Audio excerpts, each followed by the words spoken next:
Hello, and good evening, community. My name is Liam, and I am an embalmer at a funeral home in a fairly small town. By the nature of my job, I have witnessed many paranormal occurrences.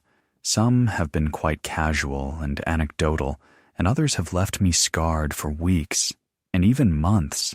But the story I want to tell you goes a step further, and that is why I consider it worthy of being shared.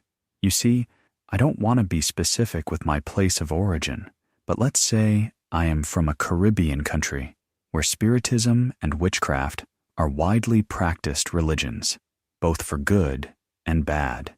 Also, being from a rural town, the practice of these religions is much more common. I respect everyone's beliefs, as long as they don't hurt other people. But, hey, I'm getting ahead of myself. This all happened in August of last year. I was at the funeral home as usual, preparing the body of a man who had died of cardiac arrest. I take my work very seriously, because for me, it's not just about decorating the dead. For me, it is of vital importance to leave them identical to how they were in life. And that's why, if it's not too much trouble for family or friends, I usually ask for a photo of the person in a happy moment. That way I can leave it just as they remember it. That makes it much easier to say goodbye. I know from my own experience. I was just finishing preparing the body when the morgue attendant, a new guy I'll call Daniel, came in pushing a gurney with a black cloth covering a body. I asked him why that, but he didn't seem to understand me. "She's an old lady," he told me with a trembling voice as he pushed the gurney into one of the cabinets and rushed it in. I followed him with my eyes the whole time, and he looked quite tense. How to describe it? It was as if he didn't want to be in contact with her for very long.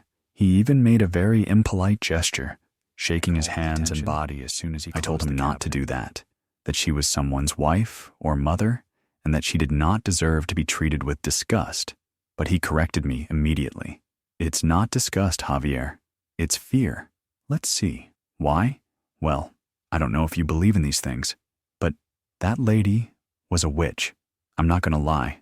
I didn't really care what the lady was, to be afraid of him, because what he did in life." I asked her about the black cloth again. She replied that the family insisted that they leave her with the cloth and, if possible, cremate her with it. Daniel was too nervous, and his urgency to leave made me quite desperate. I asked him if the family was still out, and he told me that his sister-in-law was probably still in the office. I left the morgue and went to the outside of the funeral home. There I found an elderly lady about to leave. I asked her if she was related to the woman who had just entered, and she nodded very slowly, looking me up and down. That made me a little uncomfortable, because it was as if she was analyzing me with her eyes. I told her that if they wanted, I could prepare her for them to say goodbye to her before the cremation, and she shrugged. "You can do it if you want to." "Well, it's more for you," I clarified, incredulous at her indifference. "And if you want to give me a picture and the clothes she liked the most, so I can dress her. She already has the clothes on, and we want her as she is at the moment. Believe me, with the fabric and with what she has in her hands." The tone in which the woman spoke was firm and very that she had something in her hands, and I tried to tell the lady that in the cremation process, the deceased are not allowed to carry metal objects with them. But she didn't listen to me, or rather ignored me. I went to the office, where the owner of the funeral home was. I told him what happened, and he said that, as long as it was not metal, I could burn what the family was asking me to burn. He was usually a rather indifferent man, so I was not surprised by his response. I went back down to the morgue, and as soon as I entered, I noticed that the lady's cabinet was open. I thought that Daniel, in his haste, had closed it wrong, and I went over to close it. When I was a few meters away, I heard a voice coming from inside. My neck stood up, like a moan, and I kept silent for a moment. But I've been working on this for years. I remembered that bodies sometimes make sounds. I closed the cabinet and went on with my work. At that moment, there were only 2 bodies in the morgue. The gentleman, who was almost ready, her. I was concentrated, and I like to work in silence. So the only sound that accompanies me is usually the air conditioning. So I was a little startled to hear a metallic knock on a door. I thought it was coming from the front door and went to open it, but no one was there, and I just heard 2 knocks again, but they were coming from the cabinets. I sighed heavily, understanding that the spirit of that little lady was restless. As I said, I have witnessed many paranormal events, and I'm not going to pretend to be skeptical when the evidence is in my face. However, you never get used to it. There is always something inside you that makes you feel afraid, that lets you know that you are facing something supernatural and even something dangerous. I took a deep breath, trying to control the trembling in my hands, and said in the firmest voice I could, "I'm coming with you, don't hurry. We will soon be finished." I called Daniel a short time later to take him to the chapel where the wake would be held for him. He was a very dear man, and many people from the town went to see him off that afternoon. I went upstairs for a moment to get a cup of coffee at a cafe where they used to serve soup and something hot to the mourners. The ladies' cabinet was open again. I crossed myself, plucked up my courage, and went to prepare her. Her cremation was to take place at about 6 p.m., as the relatives did not want to wake. I moved her to a stretcher and then placed her on the work table. You have no idea how scary it was to take the black robe off her. My imagination presented me with worst-case scenarios, where the old woman jumped off the table and attacked me, or where the body was already mummified. I even thought she would talk to me or something. I quickly removed the cloak and closed my eyes tightly, but after a few seconds, I opened my eyes and came back to reality. It was just the body of a grandmother with a gentle face, a black veil, and a dress of the same color. His gesture was peaceful, and I calmed down a lot. I began to prepare her body for cremation, and everything went very well until I saw and remembered what the lady had told me a while ago.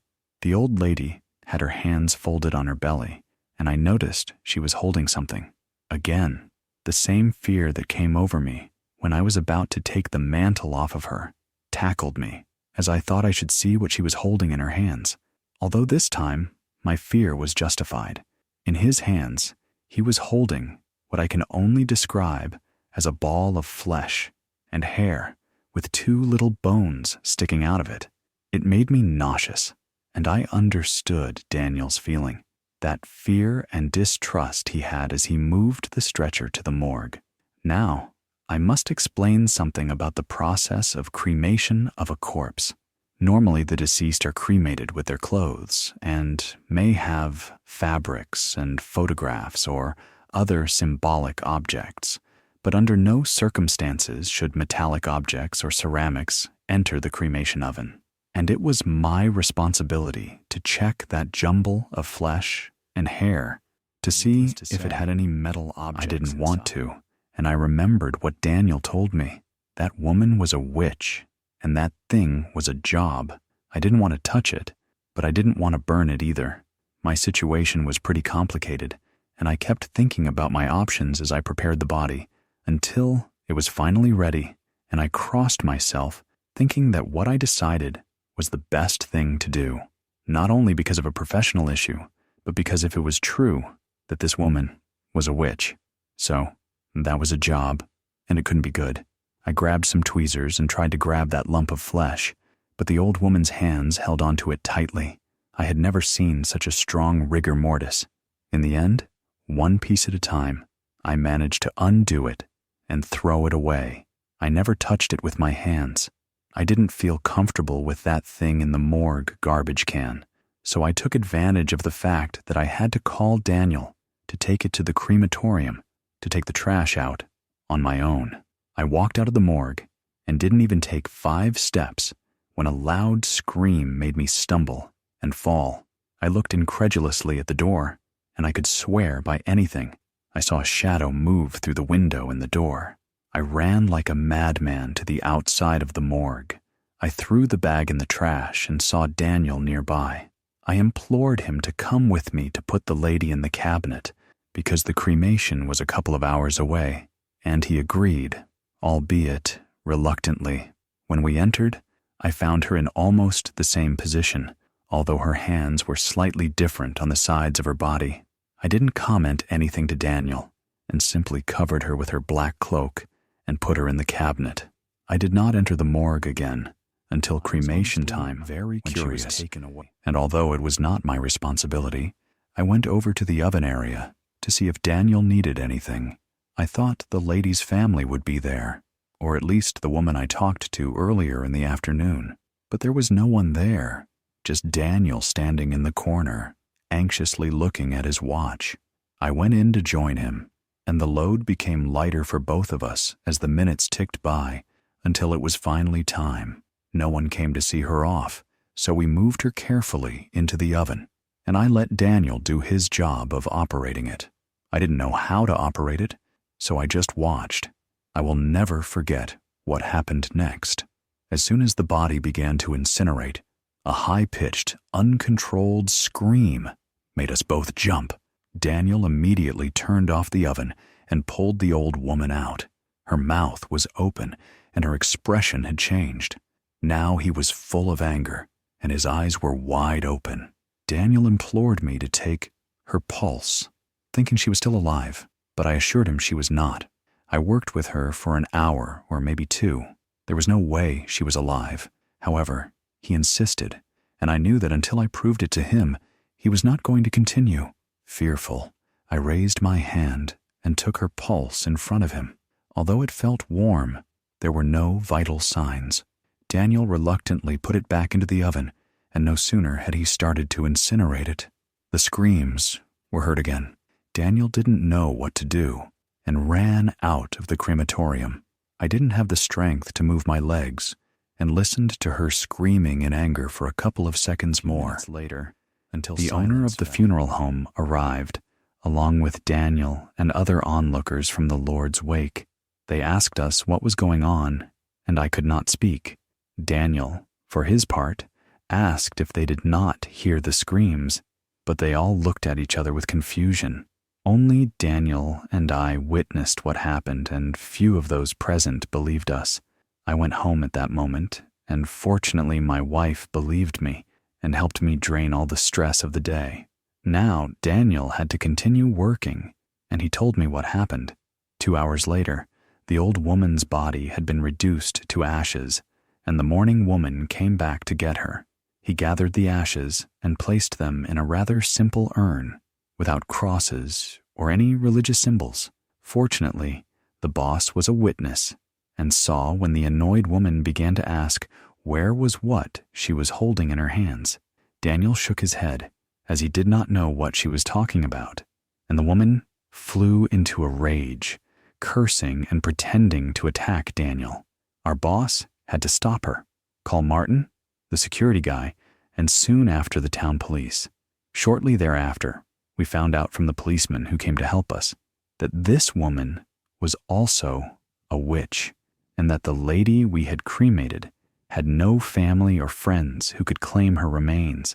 The ashes were stored for weeks at the funeral home, waiting for someone to come and claim them. All that time, the atmosphere became heavier and gloomier than it already was, and everyone saw silhouettes and shadows out of the corner of their eyes, until our local mayor's office decided to send the remains to a mass grave. All this time, I have thought about what could have provoked such a violent reaction in both women, but it is quite obvious that it was because I took that meat job out of their hands. Something in me tells me that I did the right thing, but at the same time, I am afraid that someday these women will retaliate against me. Also, I wonder what they intended to do. I never know who they intended. Subscribing and liking helps this channel a lot.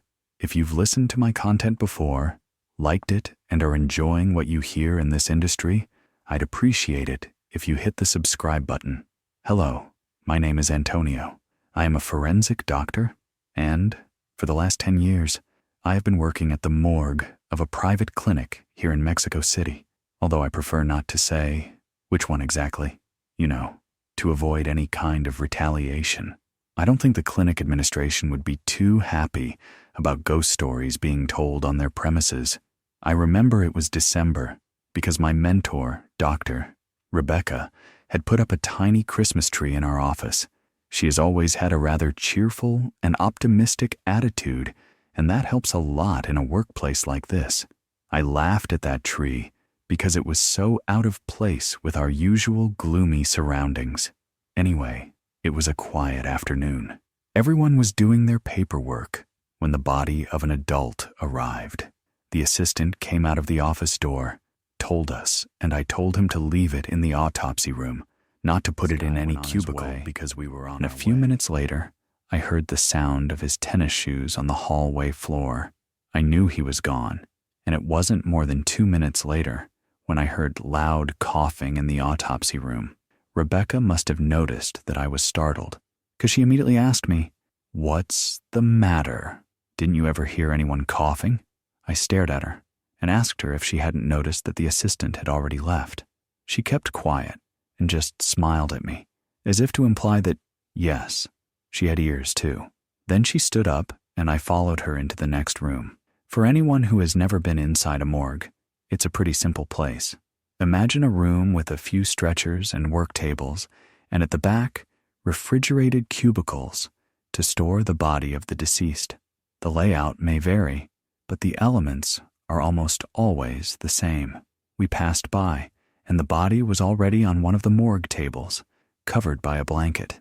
We prepared to do our work, and suddenly I heard again a thundering wife. I turned to look at Dr. Rebecca, but she didn't even flinch. She continued reading the report as if nothing was happening, and for a minute, I thought I had gone crazy. Luckily, Rebecca was understanding, and before we started, she simply told me, "Stay calm. You're going to see some weird things, but don't get scared." I was nervous enough as it was. I was a rookie at the time and had never encountered anything strange, so I didn't know what to expect. We approached the body and uncovered it. It was a fairly young guy at the clinic, about 20 years with no vital signs, and no family members had arrived with him. I don't want to get too technical with the terminology and steps of an autopsy, so I'll just say that we started examining the body, looking for the possible cause of death of that young man. He looked quite healthy, and to the naked eye, there was no reason for someone like him to die.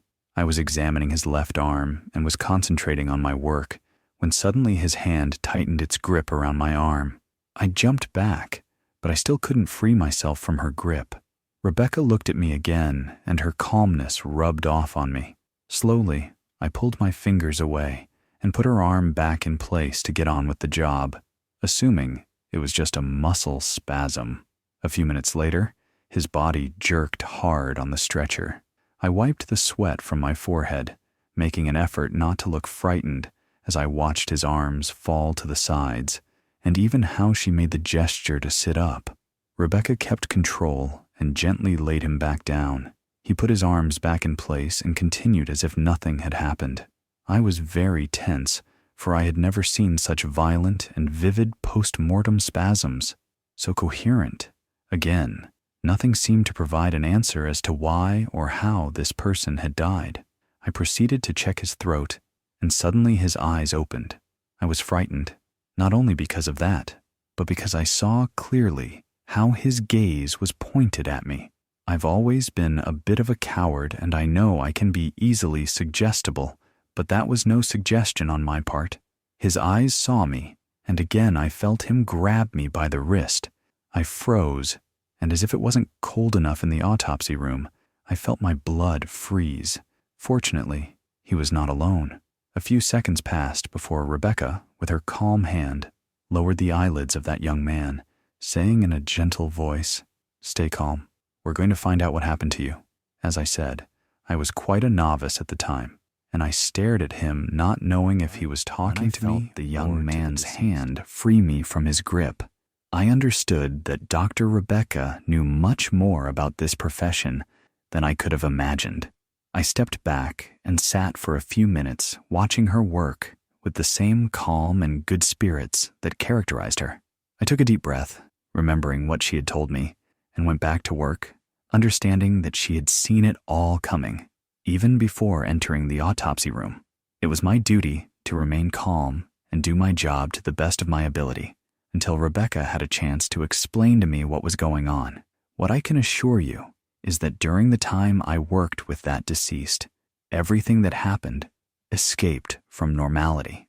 I even thought it was a joke because he moved almost as if he were alive, but little by little, he calmed down as Rebecca spoke to him in a kind tone, explaining every step of what we were doing and the medical reasons behind it. That young man's muscles did not stiffen up at any time, even when we had been working with him for 3 hours. I know that rigor mortis can take up to 6 hours or a little longer to come on, but that young man's body not only remained manageable, but I could feel a certain warmth to the touch. I discreetly checked his pulse a couple of times thinking he might be alive, but Rebecca noticed and very seriously told me, "This boy left hours ago. Don't get confused." I nodded slowly and went on with my work. We found some signs of recent violence, such as bruises and scratches, but nothing that would justify his death. It was a mystery to both of us what had happened, and suddenly, a subtle whisper caught my attention. He came. I stared at Rebecca to see if she had heard it too. Bodies can say word-like things and make sounds, but this is due to the gases that build up after death. However, a complete sentence was somewhat peculiar. Rebecca, however, remained calm and did what was necessary to make an analysis of the contents of her stomach. He had consumed wine hours before, and further examination led us to determine the reason for his death. The boy had been poisoned. The young man on the table was the possible victim of a homicide, and in a little more than half an hour, 2 experts arrived and continued with the work.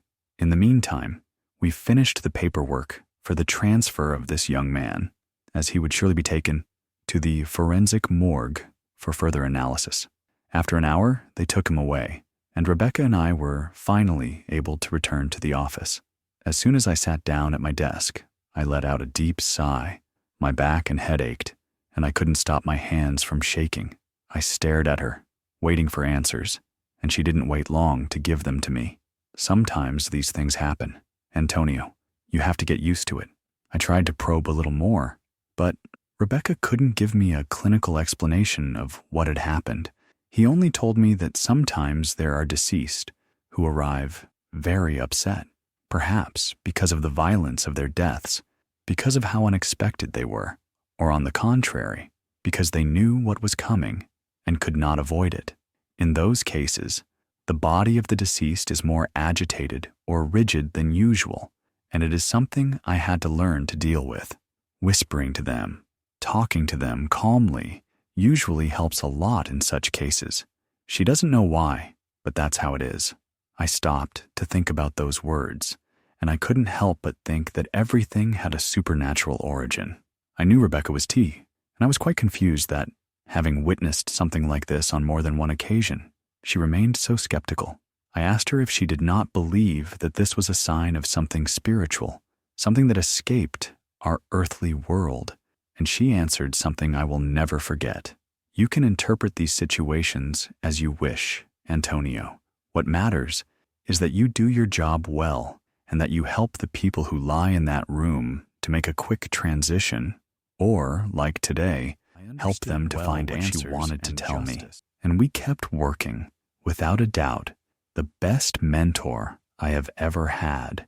And as for the young man, I didn't know what happened to him until several months later, when the experts visited us about the death of a young man from a gunshot wound. I took the opportunity to approach one of them and asked him about the case. I noticed the confusion in his eyes, but after a while, refreshing his memory, he remembered the case and told me what happened. The deceased had inherited his parents' apartment from the nuclear family. Only he and his younger brother were left. But since his younger brother was very derailed and still a minor, the parents decided not to leave him anything so that he would not squander it. His older brother tried to help him, but it was impossible, and the only thing he did was to demand what was rightfully his. These fights led him to resent his older brother, and the desire to take all the inheritance led him to plan his brother's death. He knew that if he killed him with a firearm, it would be evident that it was him. So, he had the idea of poisoning his brother. He talked to some friends on the street, and they advised him to use arsenic. They told him where to find it, and sooner rather than later, he succeeded in poisoning a glass of wine that his brother was drinking with his girlfriend. He confessed soon after, when he finally became aware of the horror of his actions. I can only imagine how terrible the death of that sick boy must have been, but knowing deep down that there was something abnormal, that it was too much of a coincidence. I hope his soul is resting in peace. Since then, I have experienced a couple of such cases. Although Rebecca went to another country, what I learned from her helped me a lot. Now I keep calm and help the deceased as much as I can. I have even made it a habit to speak softly to keep the souls clinging to their bodies as they pass on to the afterlife.